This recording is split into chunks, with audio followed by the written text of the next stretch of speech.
You're listening to the Telltale Channel. Don't forget to check me out on all social media: Patreon, Twitter, Teespring, and Etsy. All links can be found in the description or on my website, telltaleatheist.com. I've been following the Jerry Falwell Jr. story for a while now. The dude was president of Liberty University. His dad, Jerry Falwell, created Liberty University, and he was instrumental in inextricably linking religion and politics in the U.S. He created the evangelical voting bloc. Since Liberty U was created by right-wing extremist evangelical Christians, naturally, they have very specific, bizarre positions on morality. And to my surprise, and I'm sure everybody else's, they don't live up to their own standards of morality. Who could have guessed? Jerry Falwell Jr. got in trouble recently for tweeting something really, really racist. Oh, not in trouble with Liberty U faculty. They couldn't possibly care less. He was just heavily criticized for it by the outside world. What got him in trouble with Liberty U faculty and staff? He accidentally posted a picture of himself to Instagram holding a glass of what looked like alcohol, standing next to a woman who wasn't his wife with both their pants unzipped. Suddenly, everybody cares what he's doing in his personal time. There was a swell of outcry from Liberty U faculty and board members. He resigned as president in disgrace. Well, there's been an update to the story. The alumni said that the university needed, quote, new leadership that represents the heart of Liberty University's mission. So apparently this isn't a temporary thing, as I assumed it would be. I figured he'd go away for a while and the seat would remain open until he could spend a reasonable amount of time soul-searching and going to church. Then he'd return after the dust cleared and nobody was paying attention anymore. Something I've noticed about scandals is that nobody remembers them after enough time passes. Look at Onision. He got hit hard by Chris Hansen and others, right? How many channels does he have after those attacks? Still the same. Nothing changed.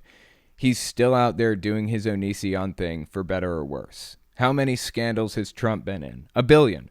If you want something to change, then you need to change it immediately while the heat's on, because in a year, nobody will remember. The new step the alumni are taking, trying to force them to fill the president's role, is basically the only way Jerry Falwell Jr. is going to face any kind of permanent accountability, by doing something about it before anybody forgets. The Ark Encounter is in trouble. It's suffering from the pandemic just like everybody else, which isn't surprising. I wish I could say it's because interest is down. Everybody thinks it's fucking ridiculous, and Ken Ham has been exposed as a con man enough times that nobody trusts him anymore. But sadly, that's just not the case. They are, however, suffering record low attendance. I'll take it. February 2020 actually saw an increase of attendance, 962 more people than the previous year, which is about 5% year-over-year attendance increase, give or take. That was the last increase. If you remember, it was about February 23rd, 2020, when the stock market completely tanked. That's about the time people started taking the pandemic pretty seriously. Then the Ark Encounter actually shut down on March 17th, a month later. March saw a year-over-year decrease of 55,321 people. If my math is correct, and it's possible it's not because I'm just doing it on the fly, that's a 78% drop. If my math is wrong, somebody can put it in the comments and I'll pin it. Anyways, March 2019 saw attendance of 70,466, and March 2020, the following year, saw attendance of 15,145. April 2019 saw 90,803 people. April 2020, the next year, saw 2,047. I remember when the government set up PPP loans as a stimulus to help small businesses survive the pandemic. I own 3 small businesses. They're just little sole proprietorships. I don't even have any employees. Honestly, they bring in enough money to support my family, and that's about it. But when the government released the small business loans, I thought to myself, you know what? My companies are doing fine. YouTube saw a dramatic drop in ad revenue, but I live a pretty simple life. I don't spend extravagantly. I don't live in a giant mansion. I live in a little apartment with exactly enough bedrooms. I don't have a car payment. I bought my car used 5 years ago and I finished paying it off. I'm doing okay. So I left the government loans for somebody who could use it more than I could. It's kind of fucking infuriating to read about the Ark Encounter, churches, Kanye West, and others taking out millions of dollars in my tax dollars when I decided to leave it for people who needed it more than me. Imagine what I could have done with that money. I could have used it to grow my little sole proprietorships. But no, the Ark Encounter used it to line Ken Ham's pockets instead. That'll teach me. This week on the podcast, I'm sure we all know Pat Robertson, professional televangelist and nutbag extraordinaire. He's the host of Christian Broadcast Network's flagship show, The 700 Club. Well, he's been saying some strangely reasonable things recently, immediately countered with nonsense. But for those 16 seconds or so, it looked like he slipped out of his religious Republican extremist delusion. On his show the other day, he said, quote, "I personally feel this coronavirus is so deadly, and the idea of having large numbers of people come together without masks and without social distancing is a mistake, because people catch this stuff and coronavirus is deadly." What? Pat, you and I finally agree on something. But don't worry, you're not living in a dream world. He goes right back to his insane extremism about 100 seconds later. We're going to take a look at what he said on the podcast. While Pat Robertson is temporarily making sense on a single issue, he's simultaneously being contradicted by Pastor John MacArthur. Pastor MacArthur is literally celebrating the fact that he has thousands of people gathered in one little space with no masks or social distancing. He seems to think that's what God wants, for him to kill members of his congregation.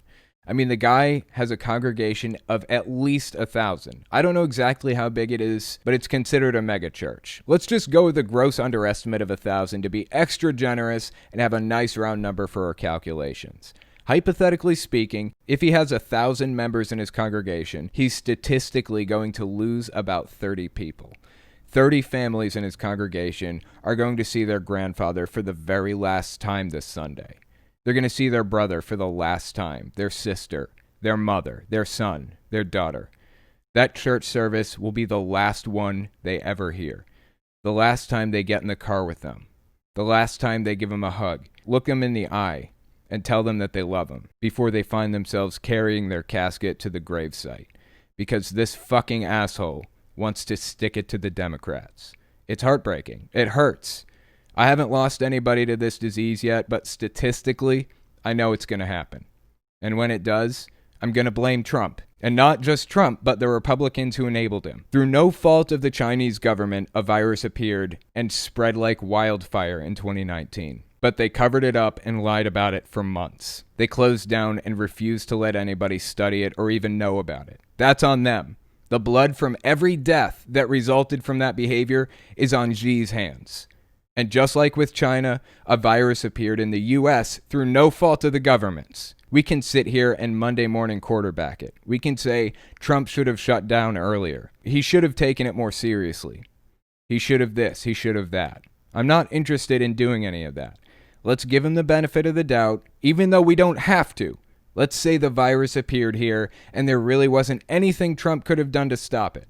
The blood from every death that happened as a result of Trump lying, trying to cover shit up, slowing down testing, ignoring scientists and economists, and turning this into a political game are on his hands. He's responsible for them. So you can bet I'm going to view him as personally responsible when I'm carrying the casket of my grandfather or grandmother or daughter.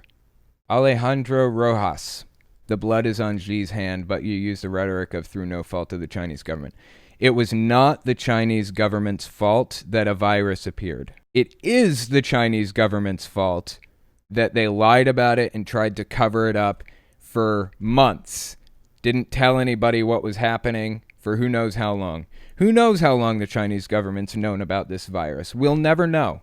Because they lied and covered it up and locked people in their homes and shut down any communication outside of China so that no one would say a word about it.